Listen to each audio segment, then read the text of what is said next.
बेकायदेशीर काडतुसे बाळगणाऱ्या एका आरोपीस अटक, स्थानिक गुन्हे अन्वेषण शाखेची कारवाई।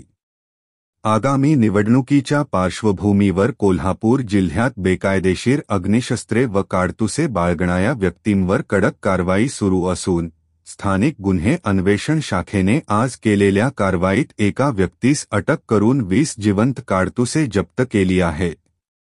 जप्त करण्यात आलेल्या काडतुशांची किंमत सुमारे 20,000 रुपये इतकी आहे। पोलीस अधीक्षक योगेश कुमार गुप्ता यांनी निवडणुकीच्या आचारसंहितेनंतर अवैध शस्त्रधारकांवर कारवाई करण्याचे आदेश सर्व पोलीस ठाण्यांना दिले होते।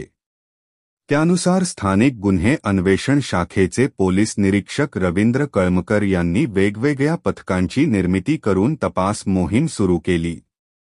या मोहिमेदरम्यान पोलीस अंमलदार दीपक घोरपडे, प्रवीण पाटील आणि सत्यजित तानुगडे यांना गोपनीय माहिती मिळाली की सडोली खालसा ता करवीर येथील ऋषिराज पाटील हा इसम हळदी गाव परिसरात बेकायदेशीर काडतुसे घेऊन येणार आहे।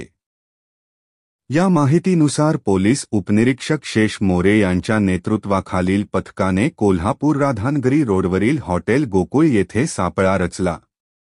आज दुपारी त्या ठिकाणी संशयित इसम दिसताच त्यास ताब्यात घेऊन झडती घेतली असता त्याच्याकडे 20 जिवंत काडतुसे आढळून आली। त्यानंतर कायदेशीर प्रक्रिया पूर्ण करून मुद्रेमाल जप्त करण्यात आला। या प्रकरणी करवीर पोलीस ठाण्यात गुन्हा दाखल करण्यात आला असून पुढील तपास सुरू आहे।